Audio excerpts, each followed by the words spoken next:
ಜಿಲ್ಲಾಡಳಿತ, ಜಿಲ್ಲಾ ಪಂಚಾಯಿತಿ, ಜಿಲ್ಲಾ ಆರೋಗ್ಯ ಮತ್ತು ಕುಟುಂಬ ಕಲ್ಯಾಣ ಇಲಾಖೆ, ಚಿಕ್ಕಮಗಳೂರು ವೈದ್ಯಕೀಯ ವಿಜ್ಞಾನಗಳ ಸಂಸ್ಥೆ, ಅರಳುಗುಪ್ಪೆ ಮಲ್ಲೇಗೌಡ ಜಿಲ್ಲಾ ಆಸ್ಪತ್ರೆ ಹಾಗೂ ಜಿಲ್ಲಾ ಬಾಯಿ ಆರೋಗ್ಯ ಮತ್ತು ದಂತಭಾಗ್ಯ ಕಾರ್ಯಕ್ರಮ ಹಾಗೂ ಎಬಿ ಶೆಟ್ಟಿ ದಂತ ಮಹಾವಿದ್ಯಾಲಯ ಮಂಗಳೂರು ಇವರ ಸಂಯುಕ್ತ ಆಶ್ರಯದಲ್ಲಿ ಚಿಕ್ಕಮಗಳೂರು ಜಿಲ್ಲಾ ಆಸ್ಪತ್ರೆ ಆವರಣದಲ್ಲಿ ಉಚಿತ ಕೃತಕ ದಂತಪಂಕ್ತಿ ಜೋಡಣಾ ಶಿಬಿರ ಆಯೋಜಿಸಲಾಗಿತ್ತು. ಶಾಸಕ ಎಚ್.ಡಿ. ತಮ್ಮಯ್ಯ ಅವರು ಜ್ಯೋತಿ ಬೆಳಗುವುದರ ಮೂಲಕ ಉದ್ಘಾಟಿಸಿ ಕಾರ್ಯಕ್ರಮಕ್ಕೆ ಚಾಲನೆ ನೀಡಿದರು.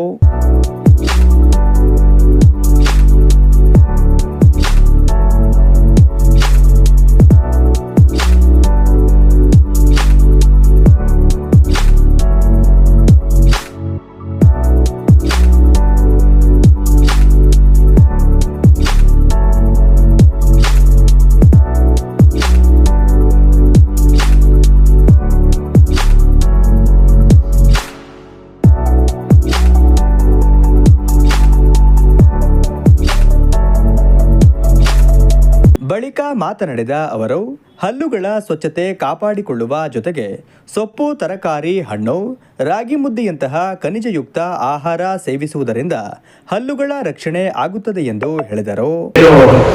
ಅವತ್ತು 60 ವರ್ಷ ಮೇಲ್ಪಟ್ಟವರಿಗೆ ಈ ಒಂದು ಯೋಜನೆಯನ್ನ ಜಾರಿಗೆ ತಂದಿದ್ರು, ಉಚಿತ ದಂತ ಚಿಕಿತ್ಸೆ ಯೋಜನೆಯನ್ನ.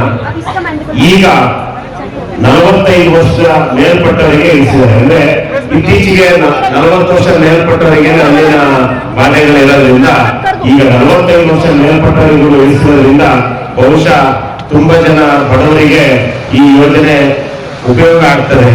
ಅವರಿಗೆ 50,000, 75,000, 30,000 ಕೊಟ್ಟು ಅದನ್ನ ಕಟ್ಸ್ಕೊಳ್ಳಿಕ್ಕೆ ಆಗದಂತ ಬಡವರು ಈಗ ಉಚಿತವಾಗಿ ಈ ಒಂದು ದಂತ ಚಿಕಿತ್ಸೆಯನ್ನ ಪಡೆಯಬೇಕು ಅಂತೇಳಿ ಸಂದರ್ಭದಲ್ಲಿ ಹೇಳ್ತಾ, ಎಬಿ ಶೆಟ್ಟಿ ದಂತ ಕಾಲೇಜಿನ ವತಿಯಿಂದ ಇವತ್ತು ಸುಮಾರು 75ಕ್ಕೂ ಹೆಚ್ಚು ಜನ ಬಂದು ಡಾಕ್ಟರ್ ಮತ್ತೆ ಶುಶ್ರೂಷಕಿಯರು, ಸಹಾಯಕರು ಬಂದು ಇವತ್ತು ಈ ಒಂದು ಕಾರ್ಯಕ್ರಮವನ್ನು ನಡೆಸಿಕೊಡ್ತಾ ಇದ್ದಾರೆ.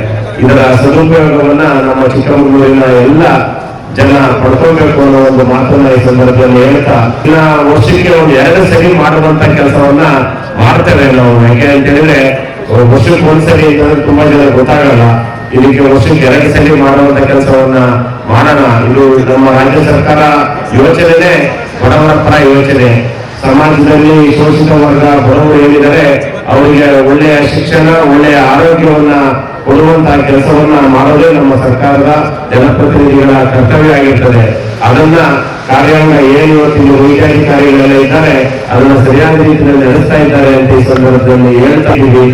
ಈ ಏನು ಹಳ್ಳಿಗೆ ಸಂಬಂಧಪಟ್ಟಂತ ಒಪಿಜಿ ಸುಮಾರು 12 ಲಕ್ಷ ರೂಪಾಯಿನ ಒಪಿಜಿ ಅವಶ್ಯಕತೆ ಇದೆ ಅಂತ ಹೇಳಿ ಸದ್ಯದಲ್ಲೇ ಆ 12 ಲಕ್ಷ ರೂಪಾಯಿಗಳ ವೆಚ್ಚದ ಒಪಿಜಿನ ತಂದು ಅದನ್ನು ಜೋಡಣೆ ಇಲ್ಲಿಗೆ ಸಾರ್ವಜನಿಕರಿಗೆ ಅವಕಾಶ ಮಾಡಿಕೊಂಡಾಗ್ತದೆ ಅನ್ನೋ ಒಂದು ಮಾತನ್ನು ಹೇಳ್ತಾ, ನಗರಸಭೆ ಅಧ್ಯಕ್ಷರಾದ ಶೀಲಾ ದಿನೇಶ್ ಅವರು ಮಾತನಾಡಿ, ಆರೋಗ್ಯ ಮತ್ತು ಯೋಗಕ್ಷೇಮದಲ್ಲಿ ಬಾಯಿಯ ಆರೋಗ್ಯವು ಪ್ರಮುಖ ಪಾತ್ರ ವಹಿಸುತ್ತದೆ. ಶಿಬಿರದ ಮುಖ್ಯ ಉದ್ದೇಶ ಜನರಿಗೆ ಬಾಯಿ ಆರೋಗ್ಯದ ಬಗ್ಗೆ ಜಾಗೃತಿ ಮೂಡಿಸುವುದು ಎಂದು ಹೇಳಿದರು.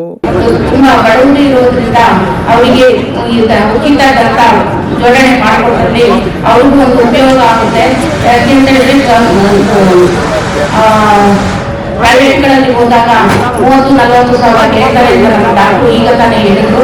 ಅದನ್ನ ಈ ಬಡವರು ಅದನ್ನು ಖರ್ಚು ಶಕ್ತಿ ಇರೋದ್ರಿಂದ ಆದ್ರಿಂದ ಪ್ರತಿಯೊಬ್ಬರು ಈ ಕಾರ್ಯಕ್ರಮದಲ್ಲಿ ಪಾಲ್ಗೊಂಡು ತಮ್ಮ ದಂತಗಳನ್ನು ಅಳವಡಿಸಿಕೊಳ್ಬೇಕು ಅಂತ ಕೇಳ್ಕೊಳ್ತಾ ಈ ಕೆಲಸ ಈ ತರ ಕ್ಯಾಂಪ್ಗಳನ್ನ ನಾವು ಪ್ರತಿ ವರ್ಷನೂ ಕೂಡ ಮಾಡ್ತಾ ಇದ್ವಿ. ಪ್ರತಿ ವರ್ಷನೂ ಕೂಡ ಇದು ನಾವು ಒಂದು 100 ಲಾಸ್ಟ್ ಇಯರ್ ಕೊಪ್ಪಳದಲ್ಲಿ ಮಾಡಿದ್ವಿ. ಈ ವರ್ಷ ನಾವು ಚಿಕ್ಕಮಗಳೂರಲ್ಲೇ ಮಾಡಬೇಕು ಅಂತ ಹೇಳಿ ಚಿಕ್ಕಮಗಳೂರಲ್ಲಿ ಮಾಡ್ತಾ ಇದ್ದೀವಿ.